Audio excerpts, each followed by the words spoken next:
Olá, olá, sejam muito bem-vindos à nossa live da semana. Com 90% dos votos, o tema escolhido foi tensão entre Rússia e Ucrânia e efeitos práticos no agronegócio. A gente vai analisar com vários profissionais que estarão aqui conosco daqui a pouquinho.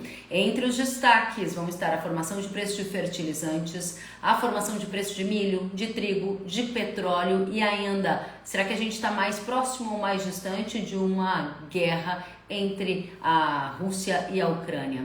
Vamos trazer todos esses destaques sempre com o olhar de efeitos para a tomada de decisão de vocês que nos acompanham por aqui.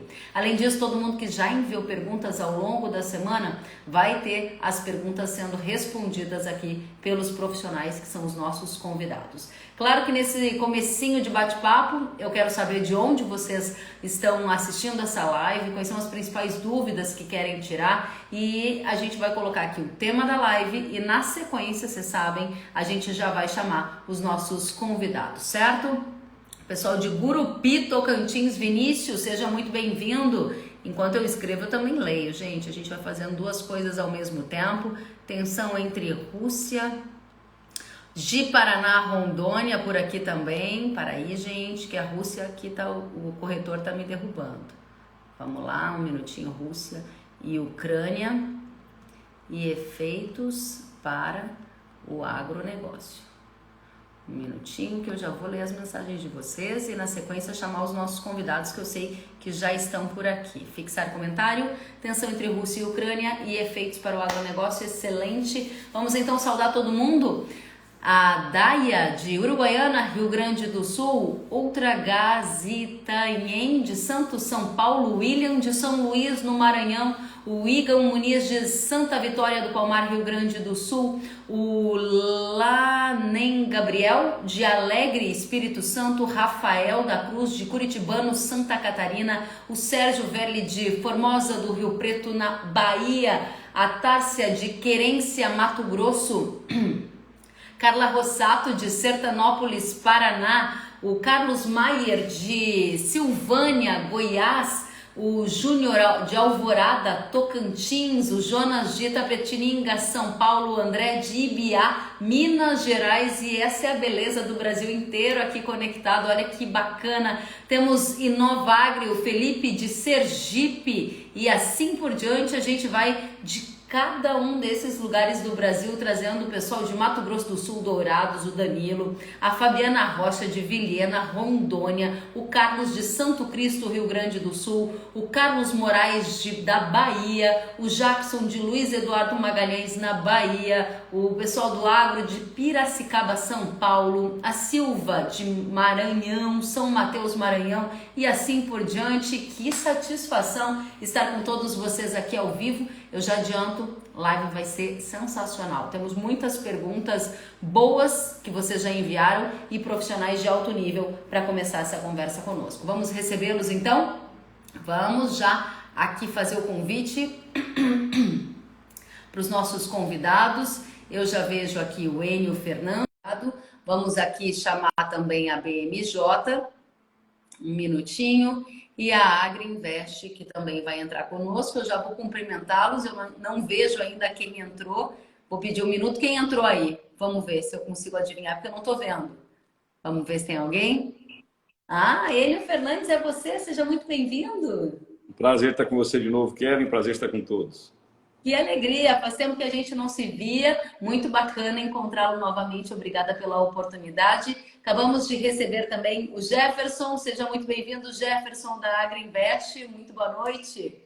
Olá, Kellen, boa noite, prazer em falar contigo, boa noite, Enio, prazer em falar Boa contigo noite. também, sempre um prazer estar com vocês. Muito bom, eu vou fazer mais um pedido aqui para a consultoria BMJ, eles acabaram de aceitar. E assim a gente já apresenta a todos vocês para a nossa audiência nos próximos minutos e vamos começar porque a conversa de hoje está quente, tem muita coisa acontecendo e a nossa audiência precisa de um direcionamento dos profissionais que estão aqui conosco. Vamos ver. Aceitar. A BMJ está com alguma dificuldade aqui para aceitar? Vamos ver o que está acontecendo. Eu estou colocando aqui, ó, quando alguém... acho que agora deu? Leandro, seja muito bem-vindo, boa noite. Olá, Kellen, tudo bem? Prazer estar com vocês hoje.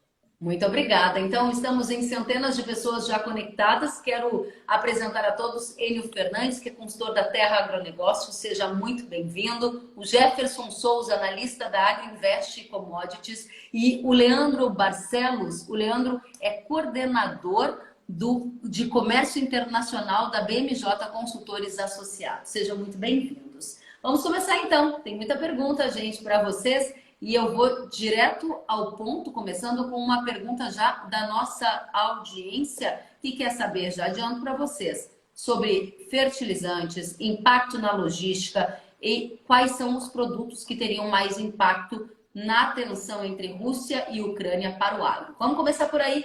A pergunta é do Charlie Loebain. Ele diz assim: qual produto tem mais impacto no agro com a tensão entre Rússia e Ucrânia? Enio, é para você. Região ali produtora de trigo, de milho, mercado de commodities agrícolas tem ficado bem atento a tudo isso, né? O mercado energético, o petróleo também. Quais são os impactos dessa tensão para a formação dos preços de commodities?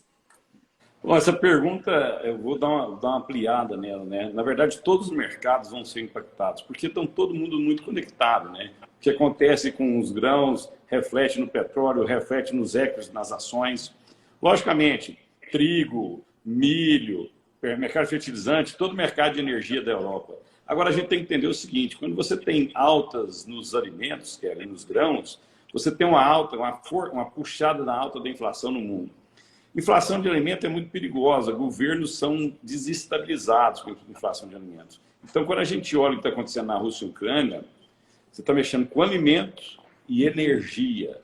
E não é um país qualquer do mundo, né? A Rússia é a segunda potência do mundo militarmente, ela tem um poderio militar muito forte, uma força política muito forte. Então, vai afetar todos os mercados. Até a sua ação aqui na Bovespa vai ser afetada. Uhum. Isso significa impactos de alta ou baixa de preços? Isso significa que nós vamos ter altas, se realmente acontecer essa invasão, e também o período que vai durar isso, né? E a intensidade que vai durar isso, a gente tem que lembrar que a Rússia pode pegar só parte da Ucrânia, né? Então depende da intensidade. Mas caso a gente tenha um conflito, e esse conflito se perdure por muito tempo, você vai ter alta na moeda norte-americana, a aversão a risco vai ser muito forte, você vai ver os equities, as ações do mundo, Dow Jones, Standard & Poor's, Nasdaq, perdendo valor, correndo para título do governo americano, correndo para Porto Seguro. Alta no dólar, alta dos alimentos no mundo, instabilidade política, e você tem uma série de consequências a partir disso. Lembra ainda da importância do fornecimento de energia para toda a Europa. Então é muito complexo. Meu ponto de vista, acho que nós não vamos chegar a esse momento. Não vamos chegar a este momento, mas dentro do contexto em que se chegar a esse momento, o Enio já deixou claro para a gente que isso seria viés de alta para dólar, viés de alta para commodities agrícolas, em função de toda a instabilidade política, né, e todas as tensões advindas dessa situação que a gente espera que não ocorra. Obrigada, Enio, pela primeira resposta. Vamos a mais uma resposta ou pergunta também da nossa audiência. Eu tenho aqui a pergunta que é a seguinte: qual o percentual de fertilizantes russos que entram no Brasil? E essa foi uma pergunta feita pela MSA Agroconsultoria Agrícola. Eu vou dirigir para você, Jefferson, e complemento com a pergunta do Cadu Bamberg, que diz: qual é o possível cenário para o mercado brasileiro de fertilizantes em decorrência dessa crise? Então, duas em um: a importância da Rússia para o Brasil no fornecimento de fertilizantes, e dois, qual é o cenário para o mercado de fertilizantes diante das tensões envolvendo Rússia e Ucrânia? Então, Kellen, primeiramente, as tensões envolvendo a Ucrânia e a Rússia, como o Enio falou, devem afetar bastante os mercados. Não dá para fugir. E quando eu olho fertilizante, a dependência brasileira ela é muito grande. Aproximadamente 23% do fertilizante que o Brasil importou no ano passado foi de origem russa. Portanto, a Rússia se torna o maior parceiro comercial brasileiro no quesito fertilizantes. Nós estamos falando de 98% do nitrato de amônio, 28% do cloreto de potássio, aproximadamente 18% da ureia e 30% do MAP. Então veja a importância da Rússia em fornecer o fertilizante para o Brasil. E eu não digo só para nós aqui. A Rússia ela é a segunda maior produtora de potássio do mundo, ela é a segunda maior produtora de nitrogênio do mundo e ela é a quarta maior produtora de nitrogênio. Ou seja, nós estamos vendo uma potência global no quesito fertilizantes, passando por um momento meio conturbado, complicado. Nós não sabemos como que vai se desenrolar isso, tanto a nível de preço, como também a nível de logística. Eu concordo com o Enio, eu acho que não vai ter uma tensão tão forte assim, mas se acontecer, vocês podem ter certeza que os fertilizantes podem ser impactados. Até o momento, nós não temos nada de impacto no preço, dada essa complicação logística. Não foi repassado ainda para o consumidor. Todo mundo está com os olhos bem abertos. Todo mundo acompanhando essa situação, porque a logística está em xeque, como eu falei para vocês, e também o fornecimento global de fertilizantes.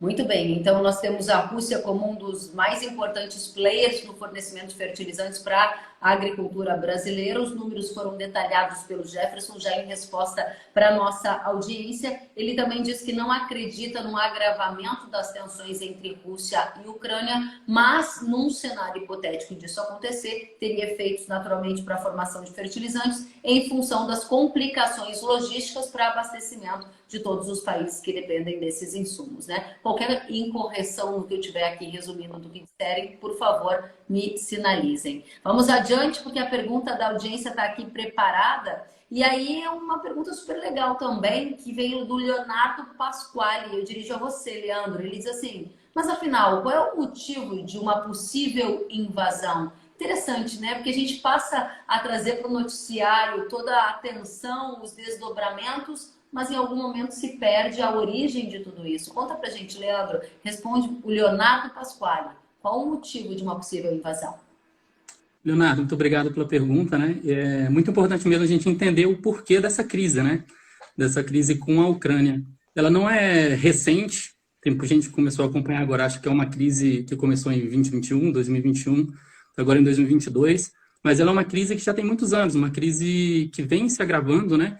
Desde a independência da Ucrânia em 91, quando acabou ali a Guerra Fria, acabou a União Soviética, o Pacto de Varsóvia, e a Ucrânia se emancipou ali como uma nação livre, né? E aí ela começou a se aproximar cada vez mais dos países do Ocidente nos últimos anos, e o ano passado, em 2013, teve a revolução na Ucrânia, né? Onde o presidente, na época, não seguiu com um projeto de se aproximar da União Europeia, então a população pró-União Europeia, pró-países europeus, começou essa revolução nas ruas contra os pró-Rússia, né? E aí, depois de algum tempo, né, teve outra eleição para presidente dentro da Ucrânia, e nesse meio tempo, em 2014, teve a anexação da Crimeia pela Rússia. Ela aproveitou essa confusão que estava rolando entre 2013 e 2014, fez essa anexação da Crimeia, que a Crimeia já tem uma grande parte da população russa, fez um plebiscito onde a Rússia fala, né, que a Crimeia aceitou voltar para a Rússia, né? E... Se eu travei, não. Estamos te ouvindo, Leandro. Bom, e aí começou essa tensão com a Rússia desde então, 2013, 2014. O ano passado, a Ucrânia, ela sinalizou que queria fazer parte da OTAN, que é composta pelos países do Ocidente, né? Principalmente pelos Estados Unidos e os países ali da União Europeia. O que causou um pouco de temor na Rússia, por quê? Porque uma vez que a Ucrânia entrasse na OTAN, ela teria, os países membros da OTAN, né, poderiam colocar exércitos e defender a Ucrânia dentro do território dela. E a Rússia não quer que tenha países da OTAN, principalmente Estados Unidos, né, com bases ali dentro da Ucrânia, que é muito próxima à fronteira com a Rússia e muito próxima a Moscou. Então, começou essas movimentações militares desde o ano passado, contra, né, principalmente da Rússia, contra essa entrada da Ucrânia na OTAN. Não existe nenhum processo acontecendo, tá? Foi apenas um desejo, um pedido da Ucrânia por ser um país soberano e de entrar dentro de uma organização e apoiado pelos países da OTAN, pelos Estados Unidos, por todos os outros países. Então, isso daí começou... gerou esse cenário agora de maior tensão, né, Leandro? Certo? Exatamente.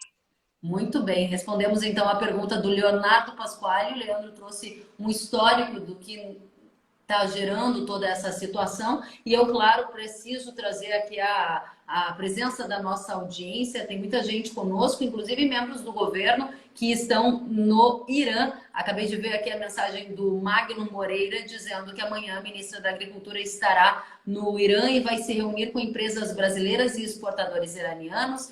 E a pergunta é, vocês acreditam em um acordo para exportarem mais ureia ao Brasil? Super legal a gente ter as informações aqui da nossa audiência, e de fato há uma comitiva do Brasil no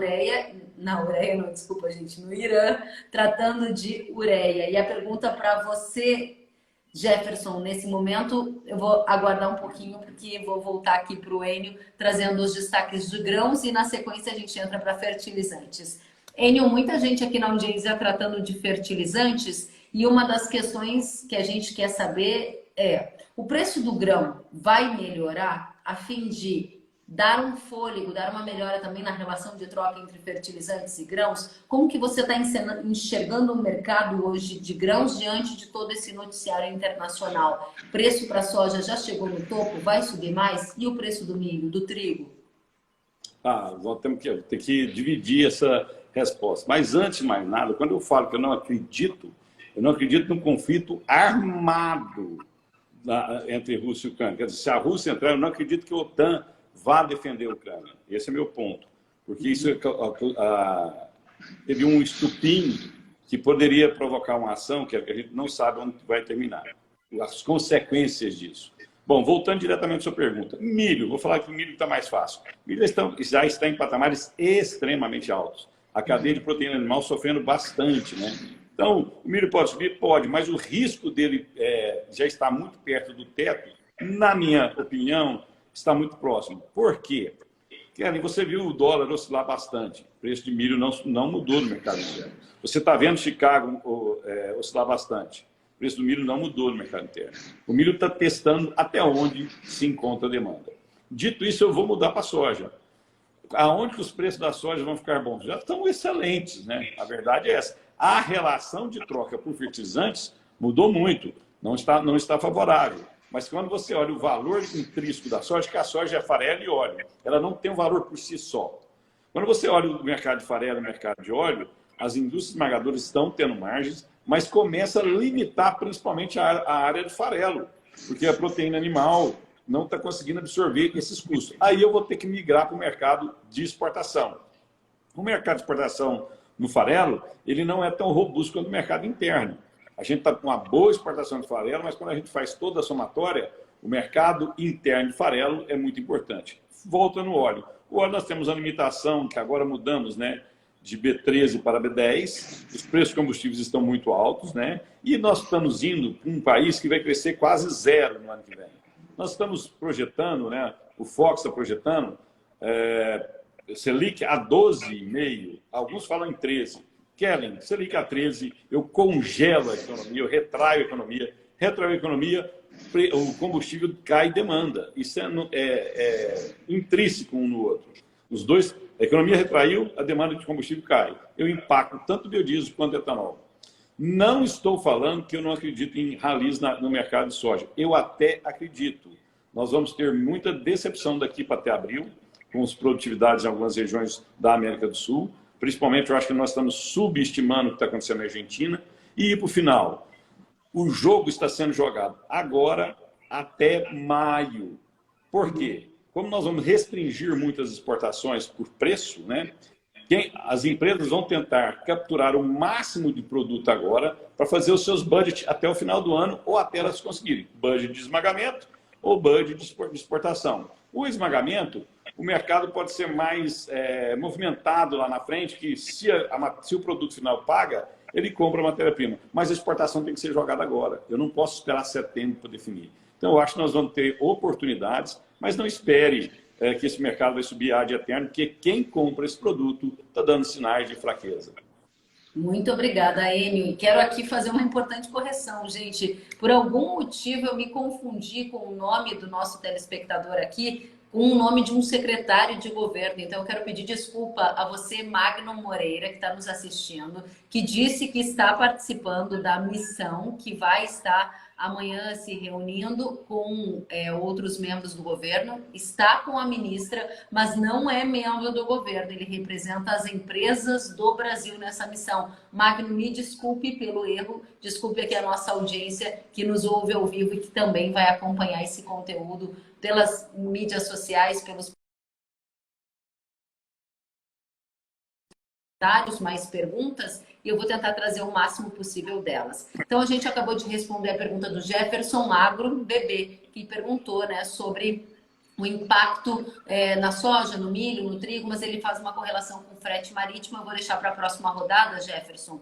Jefferson, que é o nosso espectador. Agora eu vou dirigir a pergunta para o Jefferson, analista que está por aqui. Vamos ver mais uma da nossa audiência para a gente já trazer mais detalhes. O João está perguntando se é momento de comprar fertilizante para a cultura do café para a próxima safra. Nesse contexto de tensões envolvendo Rússia e Ucrânia, e eu vou trazer mais um novo elemento para a nossa conversa que tem a ver com geopolítica.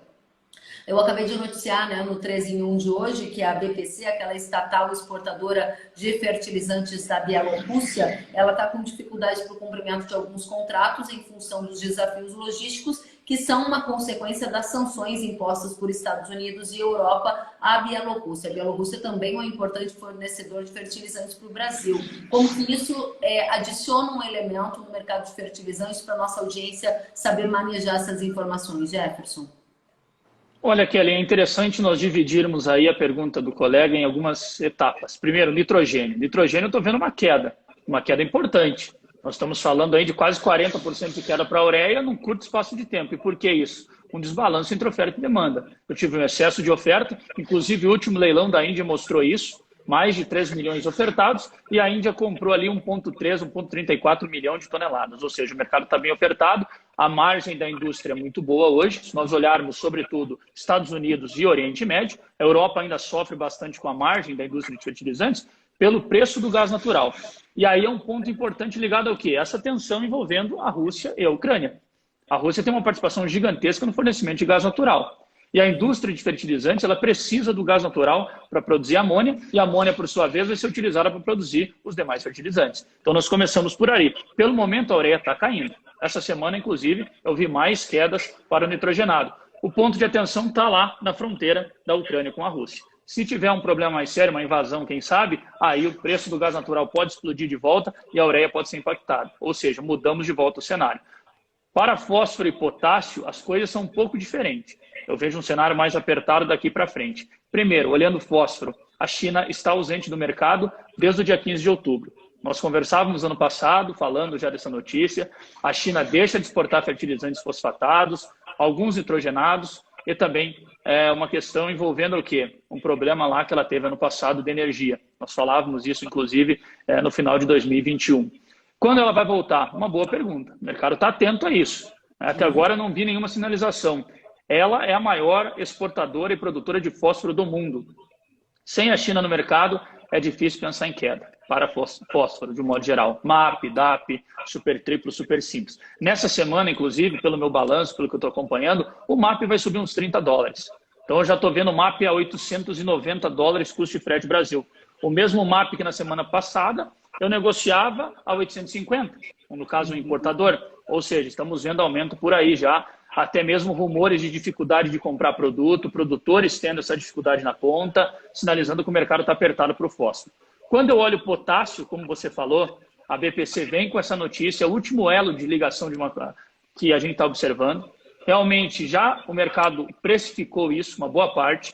O potássio subiu 220%, o cloreto, de janeiro do ano passado até agora. Então, já foi precificado uma boa parte disso. O que nós temos que ficar atentos daqui para frente? Uma logística, por exemplo. Agora, a BPC ela não pode usar mais o canal da Lituânia e não pode mais usar a Ucrânia também, que eram os dois canais que ela utilizava. Qual a saída para a Bielorrússia nesse momento? A Rússia, o parceiro Putin. E aí como que fica? Será que nós vamos ter capacidade logística lá na Rússia? Como que ficarão os preços daqui para frente? A oferta da matéria-prima. Algumas empresas no mercado interno brasileiro já sinalizaram que devem fazer reajuste no cloreto, devido a essas complicações. Ainda mais com uma nota emitida pela BPC. Até então nós não tínhamos essa nota. Isso foi o quê? O último ponto. A BPC realmente fala, olha, me desculpem, mas eu não vou conseguir cumprir com vocês. Não é uma culpa minha, ela está dizendo isso. É uma culpa de uma conjuntura política e também um problema voltado à logística. Eu não posso utilizar o que eu utilizava. Então o mercado certamente vai ficar muito atento a isso e, infelizmente, o cenário não é promissor daqui para frente. Muito obrigada, Jefferson. Vou trazer aqui mais um comentário da nossa audiência. O Agro K1 está dizendo, haverá abertura mesmo de uma planta no Brasil para fabricação? Super interessante essa pergunta, porque ela nos dá a oportunidade, fica aberto aqui o canal para todos complementarem, de trazer alguns dos reflexos objetivos da visita da comitiva do Brasil na Rússia nesta semana, né? Antes, inclusive, da comitiva chegar à Rússia, já havia sido noticiado que a unidade da Petrobras em Mato Grosso do Sul foi vendida por um grupo russo, Akron, e isso traz uma expectativa de maior fornecimento de fertilizantes aqui no mercado doméstico, com uma menor diminuição da necessidade de exportação, né? Então, esse momento em que a gente vê a comitiva do Brasil na Rússia é um momento que dá mais um passo adiante nessa parceria entre Brasil e Rússia para a gente ter essa expectativa. Concordam? Alguém gostaria de trazer algum ponto sobre isso? Por favor, Enio. Eu acho que o Jefferson é o mais preparado para falar isso, mas eu queria colocar um ponto. A gente fica questionando muito a independência do Brasil em fertilizantes de autossuficiência, né? Acho que o Jefferson pode complementar meu comentário. Quase nenhum país do mundo é autossuficiente em fertilizante. E os que o são, a produção de commodities agrícolas de grão é irrisória. Então, assim, esse grau de dependência a gente pode amenizar produzindo alguma coisa aqui. Mas isso é uma condição quase que ad eterno. A não ser que a gente descubra jazidas, já tem até jazidas em regiões que não podem ser exploradas por questões ambientais. Mas mesmo que essas jazidas, a nossa dependência vai ser por muitos e muito tempo. Porque quase nenhum país do mundo é independente, autossuficiente em fertilizantes. Estados Unidos não é, China não é, Argentina não é, Brasil não é. Muito obrigada, Enio. Jefferson, gostaria de complementar em relação a essa unidade da Petrobras vendida para o grupo russo? Eu concordo com o Enio, realmente o Brasil não vai conseguir fazer isso, não vai conseguir ter independência. Hoje nós somos muito dependentes. Eu acho que o objetivo principal é reduzir a dependência, dar uma segurança maior para o produtor. Agora, eu dizer o seguinte, olha, nós vamos ver o Brasil independente, nós não vamos mais importar fertilizantes. Eu acho que é um sonho muito longe da realidade, muito longe. Porque, primeiro, se fala tanto dessa mina de potássio, é uma mina que existe realmente, só que o custo, na minha opinião, de extração, ele tem que ser colocado também na conta. Hoje, o cloreto de potássio, ele está com um preço muito elevado, possibilita a extração. E aí eu faço uma provocação. E se amanhã ou depois o cloreto de potássio voltar para os níveis históricos, de $280, de $260, será que a produção brasileira conseguirá competir com a produção de outros países, tais como Rússia, Canadá, que tem um custo de extração menor? E o investimento não é 10 milhões, eu estou falando de bilhões de dólares. Inclusive, depois a gente pode comentar, foi o que a Nutrien falou. Ela falou, não vou aumentar minha produção assim do dia para a noite se eu não tiver a definição da Bielorrússia. Por quê? Isso tem que ser colocado no papel. Custa muito caro quando eu falo de fertilizantes. Obrigada pelas contribuições. O Marino Altman disse, Marino da cooperativa Langiru está participando e considera esse assunto de extrema importância. Parabéns. Que bom, Marino. Muito obrigada. A gente vai agora ouvir o Leandro, que vai trazer para a gente mais atualizações para a gente saber se estamos próximos numa iminência de uma guerra ou bem distantes disso, com uma diminuição das tensões envolvendo Rússia e Ucrânia. E pelo menos a gente teve 3 destaques do noticiário de hoje que você gostaria de compartilhar com a gente, né, Leandro? Para a gente ficar todo mundo aqui na mesma página. Onde estamos? Isso, Kellen. Essa crise com a Ucrânia, cada minuto tem uma notícia nova, né? A gente está acompanhando o dia a dia e a gente vê muito um não disse ali entre Ucrânia, Rússia e os países da OTAN, né? Então a Rússia e a Ucrânia trocaram muitas acusações nos últimos 2 dias sobre possíveis ataques do exército ucraniano na fronteira com os russos já, e houveram 3 bombardeios de separatistas russos no leste da Ucrânia das últimas 24 horas. Uma até que foi bastante noticiado, que atingiu uma escola, né? De ontem para hoje, mas felizmente não teve nenhuma vítima, nenhuma criança como vítima, né? E isso está sendo usado como um pretexto, e isso é como o Ocidente está vendo, os Estados Unidos, o secretário-geral da OTAN está vendo, para um estopim para a invasão russa. Então, esse é a principal notícia do dia, de ontem para hoje. E também teve a expulsão do vice-embaixador, né, do 02 da Embaixada dos Estados Unidos na Rússia. Então, ele foi enviado para casa ontem. Isso também sem ter causado, sem ter nenhum motivo, né, aparente. E o terceiro foi que ontem teve uma reunião de todos os membros da OTAN, onde o secretário-geral comentou que não foi demonstrado de nenhuma forma efetiva a retirada das tropas que o Putin falou que estava retirando. Então, ainda é visto mais de 130 mil soldados nas fronteiras, não se vê uma movimentação real por parte dos países da OTAN, e eles afirmam que o risco é iminente para os próximos dias para uma invasão ainda.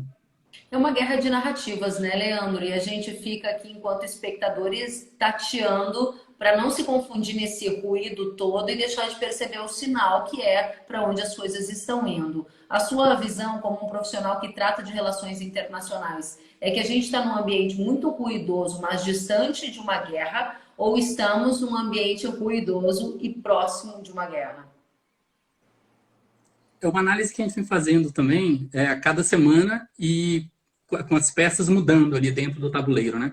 A gente viu nas últimas semanas uma ação diplomática muito forte da parte da França, né? O Macron teve com Putin ali tentando ser o representante da União Europeia para a negociação, para a pacificação desse processo, desse conflito. Aí o Macron também está em ano eleitoral, né? Dia 10 de abril vai ter eleições na França, então ele está querendo demonstrar esse papel de importância dele não só para a França, mas para a União Europeia. A gente teve o premier da Alemanha, que também teve com Putin e com Biden nas últimas semanas, para tentar uma negociação de paz ou termos, né, para que não tenha um conflito militar.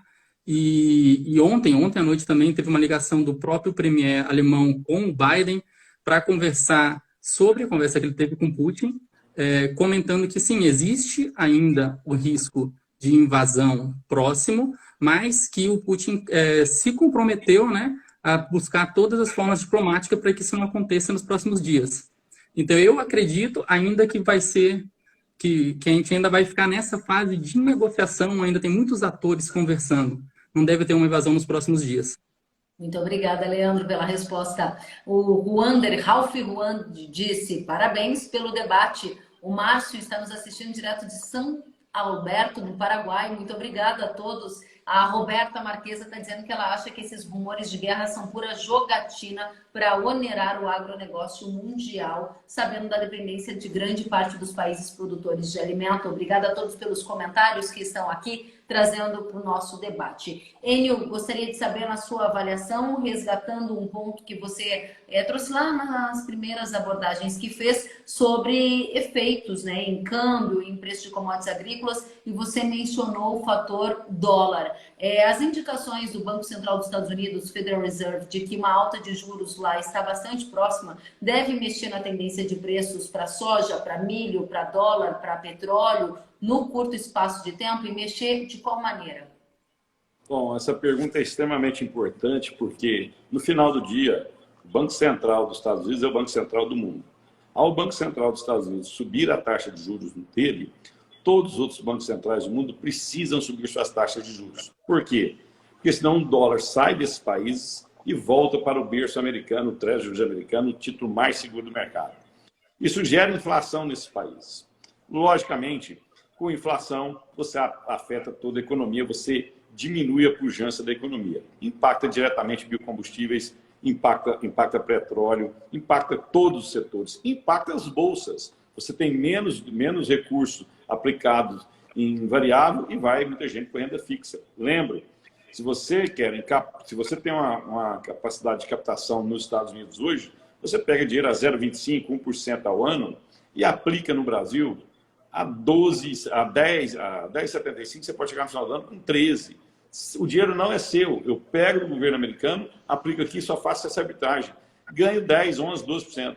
É difícil isso não afetar a economia. Com isso, qual atividade hoje vai te dar 12%, 13% de margem líquidas? O que acontece? Dinheiros que estão em ações vão para a renda fixa. Esse é o esperado, né?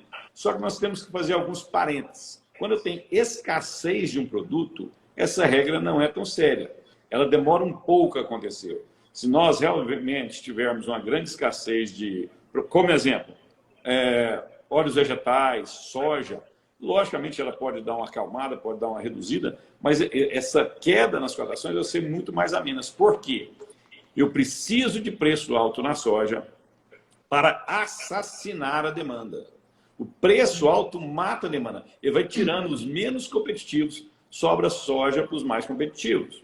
Porque se eu não faço isso, todos começam a consumir soja, falta soja para todos no final do ano. Então é natural essa alta. Eu estou sendo bem didático para mostrar o seguinte: produtos que têm escassez momentânea vão ser menos afetados. Agora, toda a macroeconomia do mundo é afetada. Se os Estados Unidos subir intensamente, o que é intensamente? 1,5%, 2,5% até o final desse ano. É uma retração muito forte na economia do mundo. Se eu diminuir a economia americana, eu diminuo toda a economia do mundo. As vendas da China para os Estados Unidos diminuem, e China e Estados Unidos são quase 50% do PIB mundial. Isso congela o crescimento de todos os países, a demanda por os produtos cedem. Muito obrigada, Enio, por trazer mais explicações para a nossa audiência, que está gostando muito desse bate-papo. O Thiago Tec acabou de dizer parabéns, um debate que vale a pena assistir, muito produtivo. Mas, gente, aqui na audiência, o João dos Reis Mazo, o debate é muito importante para o agro brasileiro e parabéns pela iniciativa, disse ele. O Fabrício Solar disse bate-papo relevante, parabéns. A Vanessa Bordim também está dizendo parabéns pela live, muito mais gente aqui conosco, assim como o Roger, que também está parabenizando a todos pelo conteúdo. Vitor César Assis Viana pergunta, e eu dirijo para você, Jefferson. A ministra Tereza Cristina está no Irã, e eu gostaria de saber o quanto outros países que não estão na rota tradicional de fornecedores brasileiros podem contribuir para nos atender nesse mercado de fertilizantes. Obrigada, Vitor, pela pergunta. A resposta é sua, Jefferson. Olha, Kelly, o mercado de fertilizantes ele é muito concentrado nas mãos de poucos países. É difícil você ter uma produção do dia para a noite. É muito difícil isso. Até esse é o desafio brasileiro. Você não vai conseguir fazer do dia para a noite. O Irã perdeu um pouco de participação hoje no nosso mercado de fornecimento de ureia. Nós temos o Catar e a Rússia. O Catar na primeira posição, a Rússia na segunda posição, isso ano passado, no fornecimento de ureia aqui para nós no Brasil. Então é muito difícil você criar uma via do dia para a noite.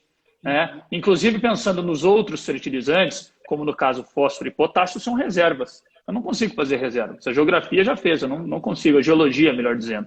Portanto, é muito difícil de eu ter essas alternativas do dia para a noite. O que as empresas deverão fazer? E isso não é uma exclusividade do Canadá. Empresas no mundo inteiro que têm capacidade de produzir potássio, vendo a margem como está agora, elas devem colocar mais investimentos. Inclusive projetos que estavam lá atrás engavetados saem do papel. Nós temos o caso de empresas no Reino Unido, colocando alguns investimentos. No Canadá, a Nutrien é um exemplo. Ela disse, eu vou aumentar a produção, só que eu não consigo aumentar muito. Nós estamos vendo investimentos na Rússia, nós estamos vendo investimentos na Bielorrússia, inclusive, mesmo com problemas. Tudo isso leva a crer que para um ano que vem, ou quem sabe 2, 3 anos, a oferta de fertilizantes seja maior. Para essa safra 22, 23, que mais me preocupa, o produtor, eu não consigo ver que ele vai ter uma oportunidade como essa. Nós temos uma janela pequena, ela está se fechando. O produtor, quem sabe, tem 5, 6 meses para comprar o fertilizante. Então, significa que eu não consigo ver um tempo hábil para nós vermos esses países voltando com uma produção muito grande. Agora, a ureia é uma outra coisa, pode acontecer, né? O Brasil está vendo esse movimento, uma maior produção aqui, empresas entrando, a Unigel também entrou ano passado, né, com uma expectativa de aumentar a produção brasileira de nitrogenados. Então, nós vamos ver como que vai se desenrolar para 2021. Mas eu continuo afirmando, cenário de aperto. Muito bem, a gente está agora assim com audiência, né, lá no Irã, participando da comitiva do Brasil, e o Magno Moreira, que está aqui dizendo para a gente que ele já teve mais de 10 reuniões e estão na expectativa, ou seja, ele está representando uma empresa de fertilizantes e está, nesse momento, tentando viabilizar esses negócios que a gente está aqui trazendo na nossa live. Bacana a participação de todos. A gente tem ainda muito mais gente nessa live. O Guilherme está dizendo live muito importante. Acho que todos os produtores de todas as cadeias deveriam estar ouvindo e participando deste debate. Olha que interessante, o Reinaldo está dizendo o que acontecerá futuramente com todas essas notícias. Aí a gente vai perguntar para o Leandro, né? Leandro, não dá para saber o que vem por aí, mas dá para analisar os efeitos da visita do presidente Bolsonaro à Rússia, né? Para o agronegócio, haviam duas expectativas principais. Uma na linha de fertilizantes, e ele disse que os assuntos foram encaminhados por lá e que há uma expectativa de abastecimento garantido para o agronegócio do Brasil. E o segundo aspecto, que inclusive eu vou destacar na Jovem Pan, na minha coluna amanhã, é sobre o setor de carnes. Há uma expectativa de uma ampliação no prazo daquela cota de 100 mil toneladas com taxa zero que vigora até junho. Há uma expectativa de extensão nesse prazo, o que pode ajudar o Brasil a cumprir todos os volumes e fazer da Rússia o quinto maior destino da suinocultura brasileira na temporada de 22. Também um resultado pro agro dessa visita da comitiva, né, da missão do Brasil na Rússia. Agora, do lado da imagem do Brasil no cenário internacional, havia muita desconfiança sobre que tipo de ruído isso poderia gerar ou até percepção de apoio a um lado e não apoio ao outro. O Brasil conseguiu sair com neutralidade desse encontro ou houve alguma espécie de mácula para a imagem brasileira no cenário internacional? Ótima pergunta, Kelly. Acho que vale lembrar assim, que a relação Brasil-Rússia vem se intensificando nos últimos anos, né? Apesar que dos últimos 4 anos a gente tem um déficit comercial com a Rússia. Então a gente está importando muito mais do que está exportando, né? Hoje a Rússia é o nosso 36º parceiro para exportação e é o 6º de importação. E aí a gente tem uma pauta de exportação que é agro, né? Para a Rússia. Então os principais produtos exportados hoje para a Rússia pelo Brasil são carne, café e soja, e importados fertilizantes. Então, o nosso principal produto de importação é o fertilizante, né? E qualquer ação bilateral, né, com outro país para abertura de mercado e para ampliação de mercado é importante para o setor produtivo brasileiro, para as empresas brasileiras, e é sempre visto com bons olhos, né? O que aconteceu foi o timing. Assim, fazendo uma análise geopolítica, né, o momento não foi o mais apropriado dessa visita pelas questões que estão ocorrendo entre a Ucrânia, a Rússia e os outros países, né, relacionada à possível guerra, né, e também para botar o Brasil num posicionamento que não precisava ter colocado no momento, né. O Brasil ele também conversa com outros parceiros comerciais importantes, como os Estados Unidos, que assinou 3 protocolos de cooperação ano passado, de acordos, né, de facilitação de comércio, boas práticas regulatórias, iniciativas anticorrupção. A gente tem conversado bem por meio do Mercosul também com a União Europeia para finalizar o acordo, né, que é o principal acordo negociado entre Mercosul e União Europeia, um acordo de livre comércio, e isso também está parado ali muito por causa da reação ambiental e pela parte da França. E a gente viu ontem, né, a declaração conjunta dos 2 presidentes. Então, eles falaram muito sobre a parte de defesa, energia, tecnologia, uma agenda 2030, que é uma agenda social e sustentável, mas o que a gente viu de resultado realmente, de resultado positivo, foram as questões relacionadas ao agro. Foi a questão de fertilizantes, a questão da parte de carnes. A gente sabe que também os representantes, né, da indústria de carne e suínos estão acompanhando a comitiva, o pessoal da BPA, da BIEC, então eles estão apoiando nessa missão, né, não só na Rússia, mas principalmente na Rússia, e a gente não teve nenhum acordo ou nenhum MOU, né, memorando de entendimento assinado entre os países. Então, acho que foi uma missão num momento não no melhor timing, né, e que não está trazendo muitas coisas de concreto. Os principais benefícios ou principais coisas concretas foram relacionadas ao agro. Muito obrigada, Leandro. Gente, o tempo passou rápido, né? Com vocês aqui trazendo esses conteúdos maravilhosos para toda a nossa audiência que está aqui super elogiando. A Luísa de Floraí, Paraná, está elogiando aqui a live. O Erison Moura está dizendo também que está gostando muito do tema. E aí, Enio, a palavra é sua. O que a nossa audiência tem que saber sobre o mercado de grãos? Com essa tensão entre Rússia e Ucrânia, tomada de decisão, vende agora, espera um pouco mais, o que virá pela frente, hein? A palavra é sua. Você tem vários desafios, né? No caso do milho, o milho que está na mão do produtor agora, que ele reteu da segunda safra passada, né? Ele está num bom momento de comercialização. Preço do milho R$ 100 em Campinas, 102 no Rio Grande do Sul, 90, 92 em Goiás, 77, 80 no Mato Grosso. São preços extremamente altos. E no final da outra ponta você tem uma certa restrição de compra porque as margens estão muito apertadas, né? Logicamente, daqui até o final de março, essa situação não vai mudar. Na verdade, eu até acredito que nós vamos restringir ainda mais a demanda, a oferta. Por quê? Porque o produtor está focado em colher a soja, plantar a segunda safra, né? Um ponto que a gente tem que tomar cuidado, que eu estou muito atento, é que o produtor retendo soja, ele precisa aumentar seu fluxo de caixa, irrigar seu fluxo de caixa. E ele irriga isso vendendo milho que está no preço muito alto. Bom, dito isso, nós vamos para a soja. A soja, Kelly, nós estamos num momento extremamente interessante. O mercado não achou o seu equilíbrio na soja. Os preços da soja estão subindo para tentar retrair fortemente a demanda. E o que nós estamos vendo? Notícias muito preocupantes. O Paraguai, por exemplo, agora importando soja, né, para junho e julho. Isso nunca aconteceu na história, né? A quebra que está acontecendo no Brasil, você perder 20 milhões de toneladas de soja nos últimos meses, é uma quebra extremamente robusta no momento que o mercado não estava com estoques completamente tranquilos. E a gente olha para os Estados Unidos, nesse exato momento, né? Eles estão decidindo que vai plantar. Vai plantar mais soja, vai plantar mais milho. Essa decisão não vai impactar mais que 2%, 1%.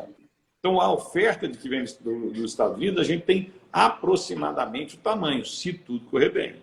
O mercado vai ficar extremamente atento ao clima nos Estados Unidos no começo plantio. Nós não podemos nem sonhar com o problema de safra americana, tanto no enchimento de grão como no plantio. E com essa questão da Rússia e Ucrânia, vamos imaginar que nós estejamos errados. A Rússia invada a Ucrânia, eu até acredito nessa possibilidade, eu não acredito na ação de resposta da OTAN. Mas se caso acontecer isso, nós vamos entrar num momento de extrema tensão. O fluxo de mercadoria no mundo vai sofrer uma abala muito forte, a oferta de fertilizante vai cair. Imagine, o principal produtor de soja do mundo, a principal região produtora de soja do mundo, que é a América do Sul, mais de 50% da soja aqui, com um problema enorme de safra. Americano começando a plantar.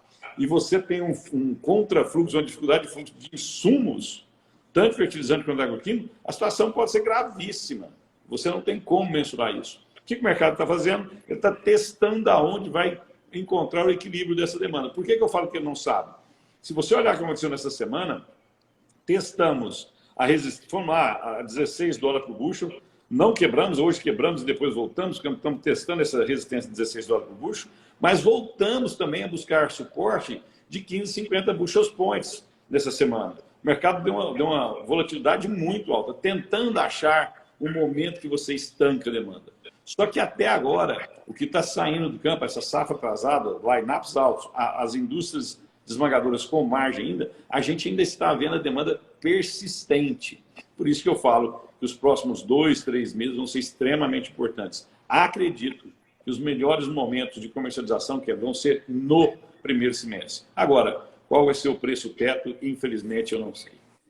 Muito obrigada, Enio. Muito obrigada. Ótimos pontos. Jefferson, o Enio trouxe alguns sinais aí de preço firme para commodities, mas os preços dos fertilizantes também estão super firmes. Você conta para a gente como é que está a comercialização, se está atrasada, adiantada, se a relação de troca vai melhorar ou vai piorar, já nas suas considerações finais nesse cenário Rússia e Ucrânia. O Enio acabou de dizer das percepções que ele tem sobre essa tensão. Eu gostaria também de ouvir as suas finalizações. Então, Kelly, primeiro, recapitulando, né? Estamos falando do segundo maior produtor de nitrogênio, o segundo maior produtor de potássio e o quarto maior produtor de fósforo do mundo. Certamente, se tiver um impacto aí, vai ser muito complicado para a cadeia como um todo. E nós dependemos muito da Rússia. Ano passado, mais de 9 milhões de toneladas saíram dos portos da Rússia com direção ao Brasil.